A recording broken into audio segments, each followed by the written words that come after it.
On today's Hot Sheet, I'm discussing Fannie Mae's Consumer Mortgage Understanding Survey and Morgan Stanley on U.S. homeowners. Today is Tuesday, July 16th, 2024. I am Byron Lazine, and the Hot Sheet starts now.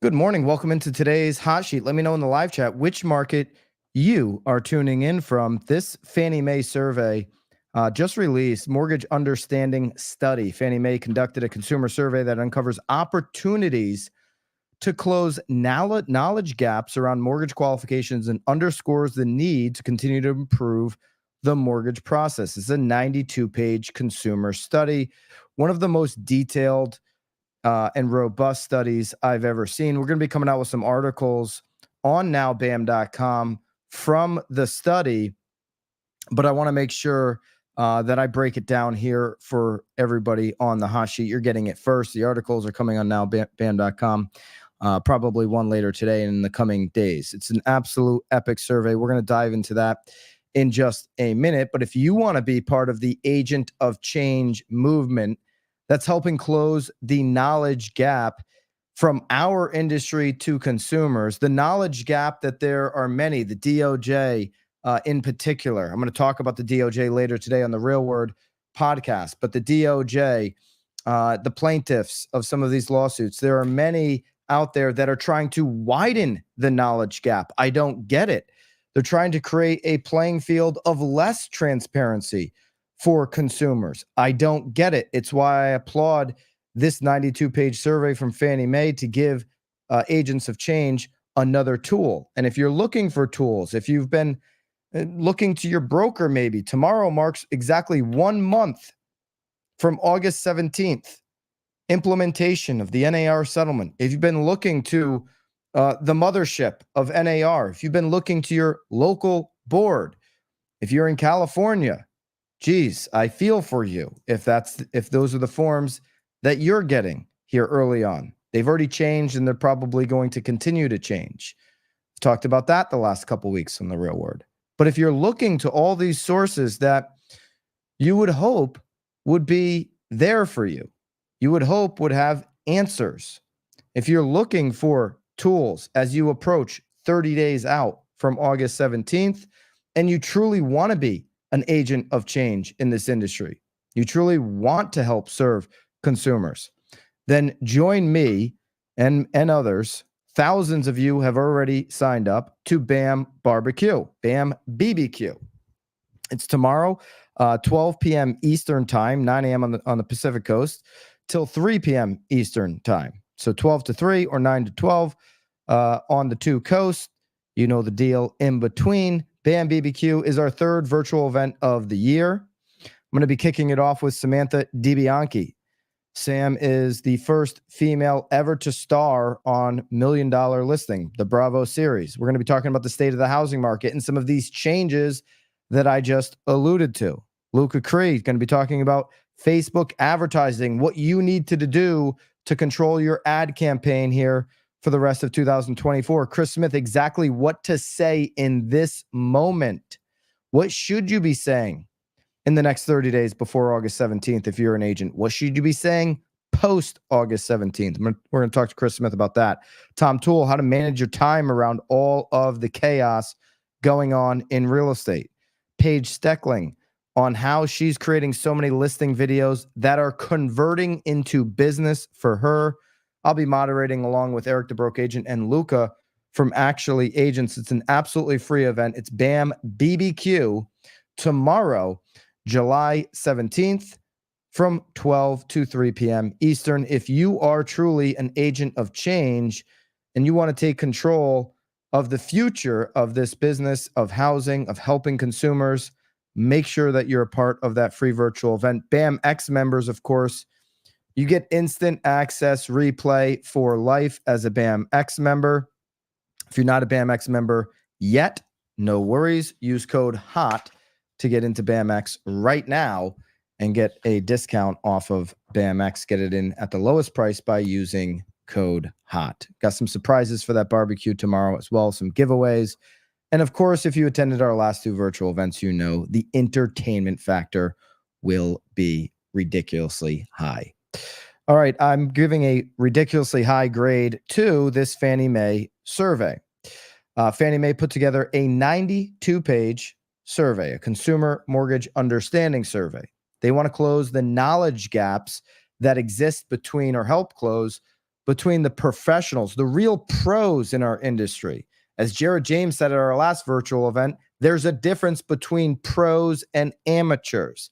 Let me know in the live chat if you know what that difference is. Have you ever come across an amateur in our business? We don't have amateurs here on the hot sheet because we have people getting onto the hot sheet each and every single day that want a 24-hour look back on housing, that want to advance this business. Share this video with somebody who shares that sentiment.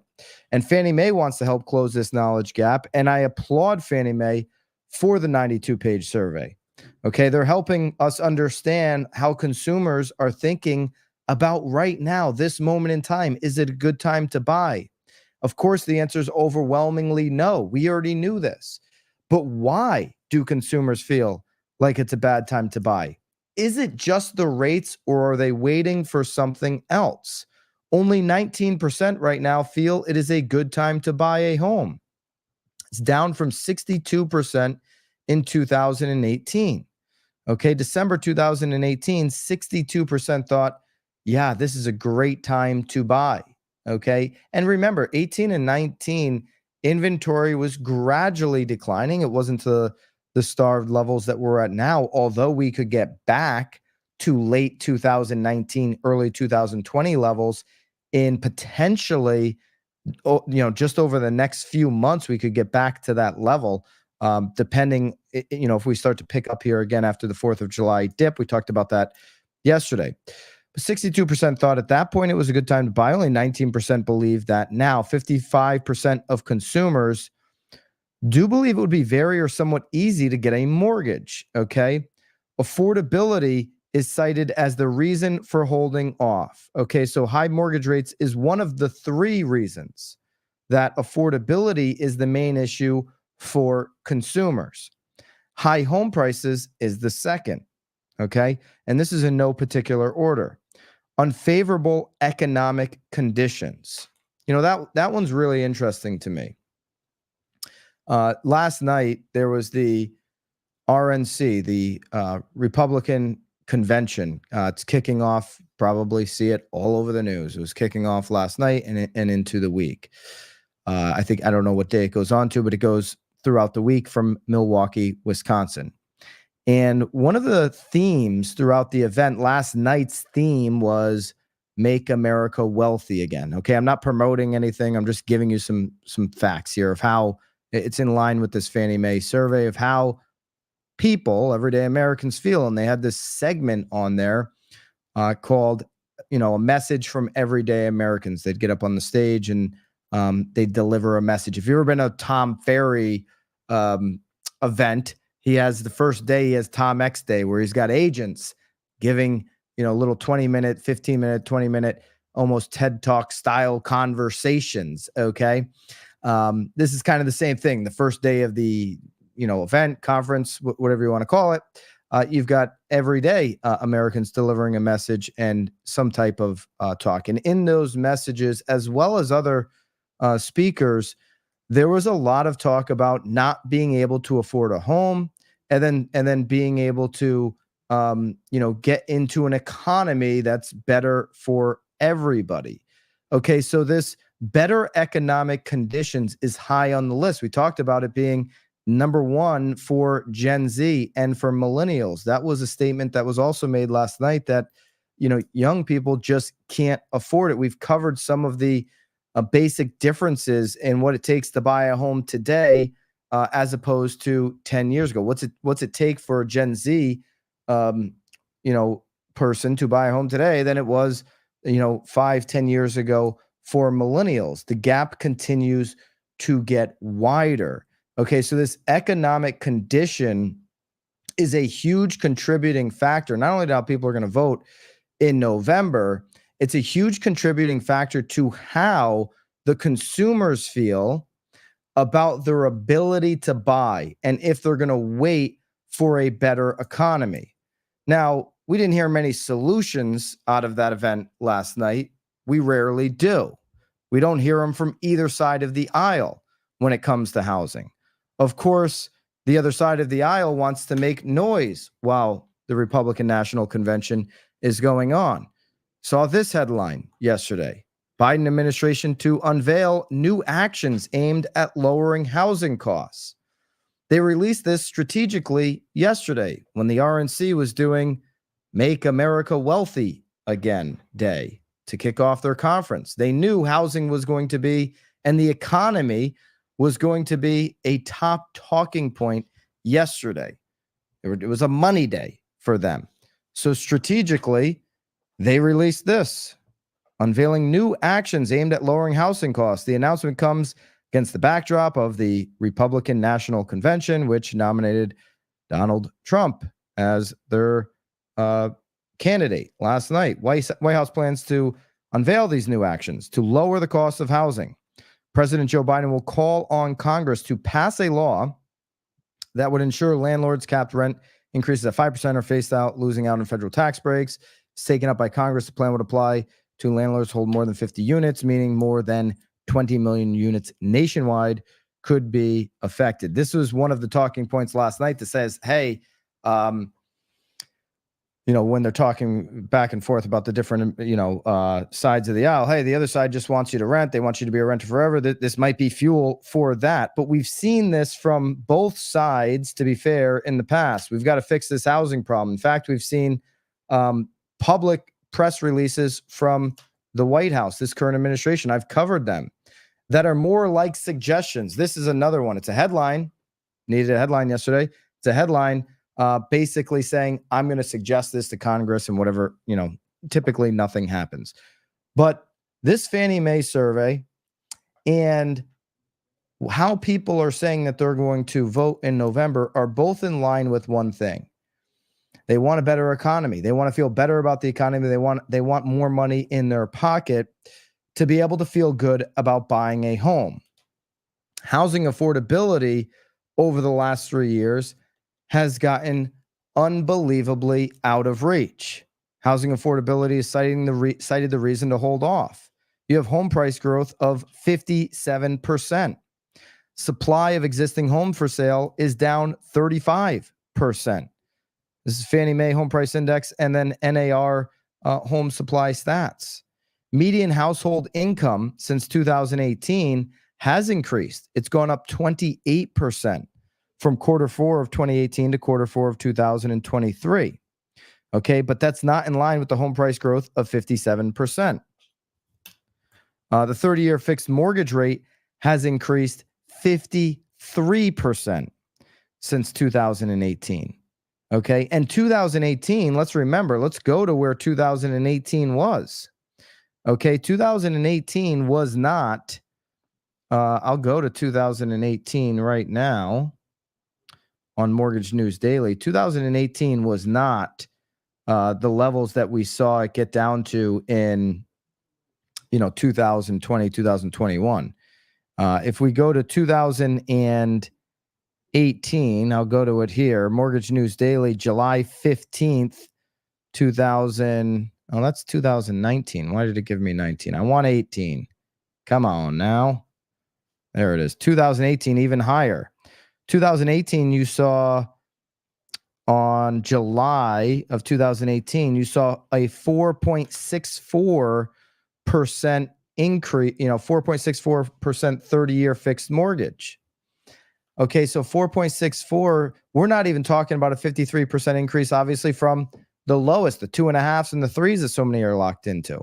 We've got a 50+% increase from 2018 when rates were at 4.64. 4.64 for buyers who have been in the market the last 24 months, that would feel like an absolute candy land for buyers out there. They would be doing very well in that type of environment. That's not obviously the environment that they have right now. Going deeper into the study, Many consumers are feeling the impacts of the current economic climate. Again, I think one of the things that was captured last night at the RNC event, and we've covered here on surveys of how people are going to vote, and it happens to be true, is that people across the country do not feel good about their economic situation. Remember, very few Americans are invested in the major 7 tech stocks that run the stock market right now. Most Americans want to make a good wage, own their home, not be a renter for life, own some things in their life, be able to take care of their family, all of that kind of thing. And many consumers are feeling the impacts of this current economic climate. This is according to Fannie Mae. Of course, that includes elevated housing costs and expressing uncertainty about their financial situations. Many consumers do not feel certain about where the economy is going, where the economy is for them as an everyday American. There is a notable increase in the share of consumers voicing their concerns about their finances between 2018 and 2023. While their income has gone up, it hasn't kept up, obviously, with the rate of inflation. How does this statement apply to you? My finances control my life. Okay, 27% believe that to be true, always or often. My finances control my life. I am concerned that the money I have or will save won't last. 35% agree with that. Because of my money situation, I feel like I will never have the things I want in life. 21% believe that to be true or feel that type of way. 74% of consumers plan to buy on their next move, including 43% of current renters plan to buy. That's almost 1 out of 2 renters. Hey, when I move next, whether that's this year, next year, the year after, I'm planning on buying. So despite the feelings of the current economic situation, despite the feelings of or the reality of where inflation is and where prices have inflated, home prices and mortgage rates to be included in that bucket, consumers overwhelmingly have a desire, have a dream, have a plan to buy on their next move. They want to own, they don't want to rent. It's one of the reasons, and listen, I get it. I would do the same thing if I was in the position that the Biden administration is, where you're going to get a lot of headlines from your opponent, obviously on this Monday, at this Monday, meaning yesterday, after this particular weekend in our country and them having their big event. You'd want to put out some kind of headline. I'm going to call on Congress to do this. The problem I have with a lot of these solutions, and this is on both sides of the aisle at times, is that we're talking about let's cap rent increases. Let's make it more affordable to stay in a rental. No, let's just focus. There's one issue. If Congress, you want to talk about one issue on housing and put your eggs in a basket to really make an impact, it's supply on the affordable level. Get supply up on the affordable level and you'll actually make an impact. You'll actually do something meaningful for people who want to buy a home, for people who want a stable living situation. Okay. 74% of consumers are planning to buy on their next move. How are they going to do it if you're focused on 5% caps on rent increases? By the way, a 5% cap on the rent increases, the rents are already extremely high. What is that going to do when their income goes up 3%? Capping the rent at 5%. It's not going to do a damn thing. That's what it's going to do. 25% plan to buy a home within the next 3 years, yet 30% of this segment does not have any money saved. So I got a plan. I want to buy. I don't have the money. That's the situation, the grave situation that consumers are in right now. Only 32% are familiar with low down payment programs. That's up from 23% from the 2018s. This gap needs to get closed quickly. If you work with first-time home buyers, okay? Maybe you're like, hey, I just do listings, whatever the case may be. You work with first-time home buyers. It's your duty, your obligation in your market to try to close this gap. 68% of people, consumers, are not familiar with the low down payment program. So you've got 75% of people desiring to buy a home on their next move.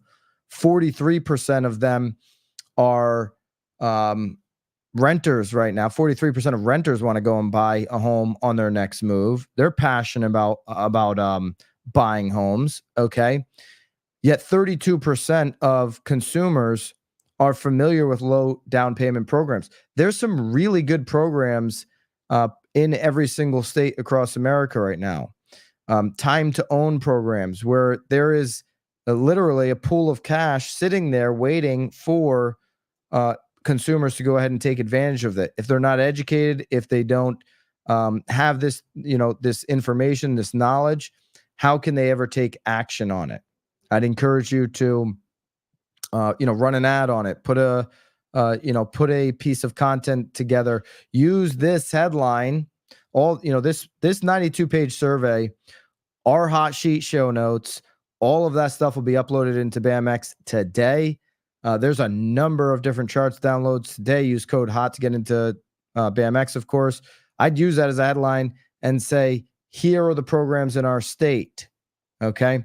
Only 40% are aware of counseling services available to help them with the mortgage process. 63% say they would likely use those services. That's out of the percent that are aware. Okay. So more people need to be aware that those services exist. The percentage of consumers who have ever seen their credit score grew from 2018 to 2023, 87 to 93%. It's the most growth and exposure to credit scores. Happens to be amongst Asians in the age of 18 to 29. So a large percentage of consumers have seen their credit score. We got to get the information out there. It shouldn't be a fear of like, okay, getting a credit score pulled is not going to impact you from not buying a house. If you're on that borderline of maybe the one little smidge of a move, there's probably another focus here to get a plan to prepare to buy. The majority, 84%, have viewed their credit score in the last year. When people are looking at their credit score, they're curious about where they sit, and that's in line with how many are curious about buying a home. How many people are planning on buying a home? Okay, mortgage availability is not stopping most consumers from buying the home. 55% think it would actually be easy to obtain a mortgage. Okay. 55% right now is pretty much in line with 2015, where 59%, 61% in 2018 thought it was going to be very easy or somewhat easy. So we haven't seen a drop off in people saying, yeah, I could go get a mortgage. It's based on their decision of, I don't want to leave my current situation to do it, maybe locked into a low rate, or I just don't feel confident in my ability to afford the mortgage. Remember, consumers do not feel good about this economy. This is clear in every survey that we look at. While we hear how great the stock market's doing and that labor is pretty strong, consumers overwhelmingly, last night was an example, this survey is an example, the voter survey that we covered here is an example. Every week I look at examples, and you talk to your clients and your customers, right, of people who are saying, I just don't feel great about this particular economy for me. Okay, it might be working for a small group or something like that, but it's not working for everybody. Okay, two-thirds are confident in speaking to a lender. 2023 saw a decline in those who think it would be somewhat very easy to obtain that mortgage, but that's again in line with other years. Here's the most important reason for difficulty of getting a mortgage: insufficient income, too much existing debt, insufficient credit score, affording the down payment, lack of job security.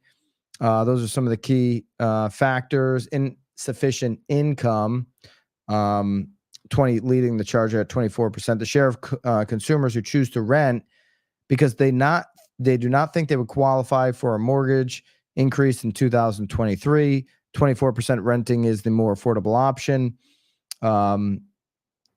You are making yourself financially ready to own. That's 21% are saying, hey, I'm going to rent as a plan to get ready to own. Okay. Listen, this survey is unbelievable. There's 92 pages. I've linked, and I'll just show it to you here. There's so many different ways you can go with this inside of your content. We're going to have it linked up inside of BAMX. We're going to carve out some of the downloads that we think are really important. But this will be available for you to download today easily. You can download some of those scores or some of those slides and start using this in your communication immediately, as well as our hot sheet show notes, which we release every single day. Hot sheet show notes are available inside of BAMX every single day, available, ready for you to copy and paste and use inside of your marketing. So many of you guys are doing this. Use code HOT to get 10% off of BAMX today. Okay. The information and sources used most often, 73% are using social media and websites. Okay. Social media information sources used most often. Websites, mass media, social media make up the three. Okay. So those are the sources for 71% professionals. For professionals, you've got 48% lenders, 40% agents, 14% financial planners, 4% nonprofit, 35% family and friends. That's scary, to say the least. 13% government agencies. Okay, most influential resources, that's you, the pros. 63% professionals, 18% family and friends, 15% social media and websites. Okay, that's the other thing about BAMX. If you're not putting out relevant professional content right now, another reason to get into BAMX, use code HOT. Every single Friday, we drop done for you content, social media templates, email templates right from the hot sheet show notes. Okay. A blog every single week, as well as video scripting every single week on Friday, so that you can use that information in your business, for your email, for your website, for your social media. 15% of the time, that's the most influential resource. 63% is you. You could combine those two.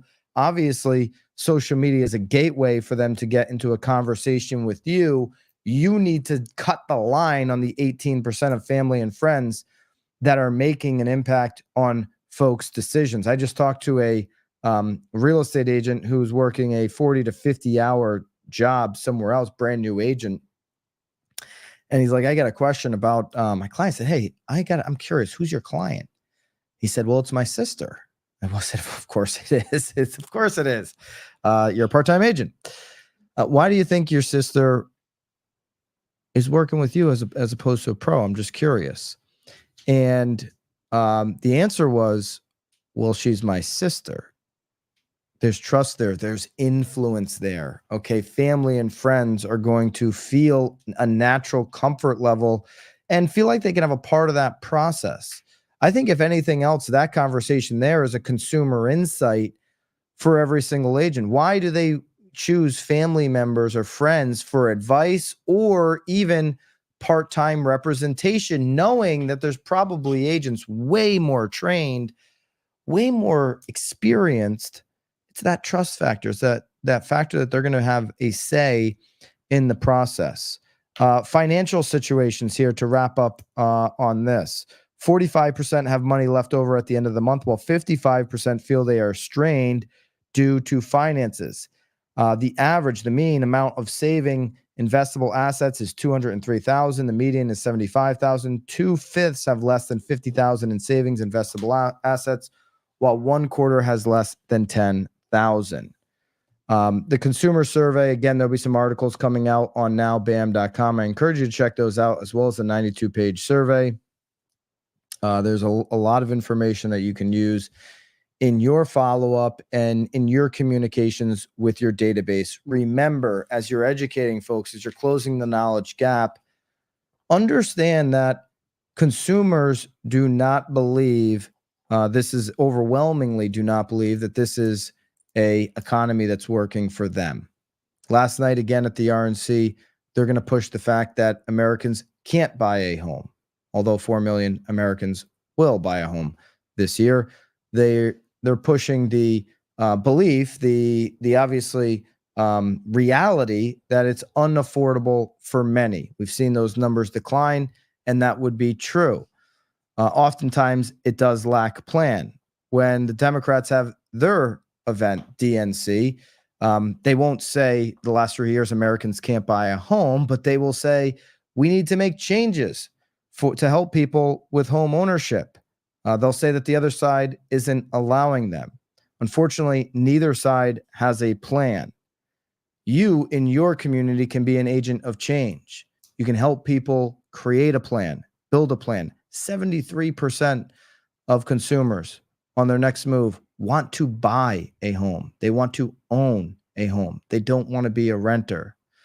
If neither side of the aisle can have a plan, you can build a plan with them. It might be a 12, 18-month plan. That's the nature of where we are with this affordability issue in real estate. It's up to you to be that agent of change and help them do that. You've got the tools and the information to be able to do that. I'm hopeful that I can bring some of that to you each and every day here on the Hot Sheet. Morgan Stanley came out with some information on today's homeowners. Okay, Morgan Stanley argues that the U.S. homeowner are the strong hands this cycle. In finance, the term strong hands refers to investors or market participants who have the financial capacity and confidence to hold on to an asset for a long period. Why has inventory in Florida gone up some 70+%, but prices haven't fallen off a cliff? There's not a sharp decline in prices. I argue that if you want to sell this weekend, you probably do have to take a decline. But why hasn't it overwhelmingly happened? Why are the sales that are happening are still kind of relatively close to market value? Well, it's because of this strong hands reference that Lance Lambert put together from Resi Club. It's what do they say? Hodl. When you've got a stock, you're hodling it. You've got diamond hands would be another way of saying strong hands. The sellers of real estate, or the home owners of real estate that have this financial capacity are able to hold on to that asset until they feel like they can get the number that they want. Here's the number of mortgage-free homeowners, okay? This chart's available for you today in BAMX along with the others I'm about to show you. Use code HOT to get into BAMX today, where you can just download these each and every day. 38.5% of owner-occupied units have no mortgage, according to the U.S. Census Bureau. In 2010, that number was 32%. Number goes up each and every single year, especially as baby boomers continue to age into retirement years. 38.5% no mortgage. Why wouldn't you have diamond hands? Why wouldn't you be the strong hand position in the real estate market? Mortgage market composition by country. Finland, look at Finland. Boy, 95.4% have a variable rate. That means up to 1 year fixed. This chart right here might be the single greatest chart to show to a buyer who thinks that a 6.5% 30-year fixed mortgage rate is insane and they're emotional about it. Unless you're moving to France, this is the greatest product, and this is a better product than France. I mean, we've got better assets than France, by the way, here. The 30-year fixed mortgage rate is basically this is the only country it exists. Finland, 95% of people are fixed up to 1 year. Australia, same thing, 74% fixed up to 1 year. Ireland, 56% only fixed up to a year. Sweden. Is Sweden supposed to have a lot of money? Is that a rich country? Do they have a lot of money? I don't know anything about any country. That could be a completely outrageous statement. You could all fact check me on that. Sweden, 48.3% fixed up to a year. Italy, we know, poor country, 17.2%. Think you buy a house for $1. Short-term fixed, a year to 5 years, 82.8%. Yeah, Sweden, a lot of money. The Swedes, a lot of dough, a lot of cash flow. Only fixed up to a year. UK, 80% fixed to 1 to 5 year. Okay, so the US, we've got long-term fixed, over 10-year fixed, 96.4. Okay. Very few have this variable rate right now in this country. Okay. We have the ability to fix our debt for the long term and pay it down. That's a huge advantage. The majority of our 96 long-term fixed rates are of the 30-year fixed rate variety. It's not the case with France. We've got the only 30-year fixed product in the world, true 30-year fixed product. Among U.S. homeowners who have a mortgage, 76% have an interest rate below 5. Okay, so that's changed a little bit here recently. Okay, it was higher before. 76% of U.S. mortgage borrowers have a rate under 5. It's why the lock-in has lasted longer than many had hoped or even predicted. Okay. It also means 24% of U.S. mortgage borrowers right now have a rate over 5. Okay, that gap's continuing, or that group rather is continuing to grow. This is according to FHFA. Another phenomenal chart to break down what's going on with mortgage holders. Again, 4 out of 10 don't have a mortgage, so there's inventory opportunity there. But unbelievable chart for the mortgage owners breakdown of what their rate is. Okay. These are all available inside of BAMX. Use code HOT to get access to these. These are just phenomenal charts. 76% of U.S. mortgage borrowers have an interest rate under 5%, according to FHFA. You can see the pie chart here breaking it all down. You've got 35% in the 3 to 3.99. You've got 18.7% in the 4 to 4.99. 21% are sub 3. Stealing money. The money printing machine was kind to many. It also put us in this situation where many feel like this economy is not working for them. One bit of good news is to get the economy working again for all. We could start to see a federal rate cut. The federal rate cut is starting to become a possibility on the next meeting, not necessarily waiting until September. Nick Timiraos from the Wall Street Journal, who's like the Adam Schefter of the Fed. He leaks things out kind of before they happen. The New York Fed's measure of inflation persistence declined on the last update. Okay, this is the PCE, which we're going to see. I believe the PCE actual numbers come out next week. I don't know if Haley, if you want to look that up when PCE is reported next. But this is the New York, as they track it, it dropped to 2.4% in May. Remember, the PCE is the Fed's favorite measurement of inflation. Okay, it combines what we looked at last week, the CPI and the PPI. We had good CPI numbers. We had a little bit hotter on the PPI, the producer price index. PCE, 2.4% according to New York. Okay, this is the lowest since December 2020. This is also down 2.4 from a downwardly revised 2.5 in April. It was previously 2.8 and 2.7 in March, previously 2.9.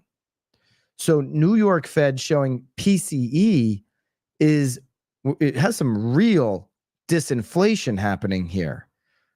Jerome Powell said yesterday, I mean, there's so much news yesterday. It was like just an overload of news. Okay, just ridiculous amounts of political, economic, everything news all over the place. Jerome Powell also spoke yesterday. I mean, not even talking about that because it's like it got buried in every single headline. But Jerome Powell had some comments, and he reiterated yesterday that we will not, meaning the Fed, will not wait until inflation is at 2% to start cutting. Okay, they will start to cut as they get closer to that mark. Well, if this New York Fed measure is right, 2.4% in May, that could be an argument that in July's meeting, is it July? Yeah, I think it's July 26th is the next Fed meeting. So 10 days from today, that they could, what is it? That was the PCE report. Oh, that's the PCE report's July 26th. When's the next Fed meeting? I think it is the end of this month because we have the next one after that in September, which is when they're calling for the rate cuts.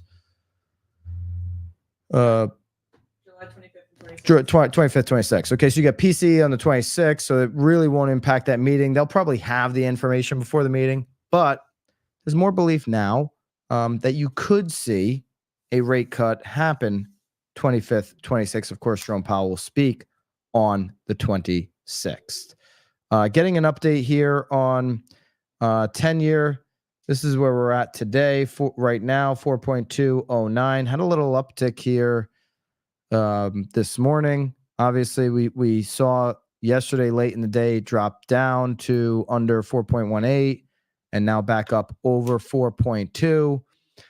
Dow set another record this morning as we went live here on the live stream. Another 500 points, setting another record. So after a crazy weekend in this country, obviously the markets are screaming on fire. Just interesting there. And then on the 30-year fix yesterday, we actually saw 6.81 on the 30-year fix, lowest level we've seen in some weeks now. 6.81 on the 30-year fix could get to a true 6 3/4 before we know it. I love where the 30-year fix is heading here in recent days. That is your hot sheet for today. BAM BBQ kicks off tomorrow on at 12 noon Eastern. We'll have a hot sheet obviously tomorrow morning, 12 noon Eastern to 3. BAM BBQ. Hit the link to sign up free, completely free virtual event. There's going to be doing a ton of giveaways. Looking forward to seeing you guys all there. Hope everybody has a great day, and I hope you can join me later today as we release here on the main channel our latest Real Word podcast.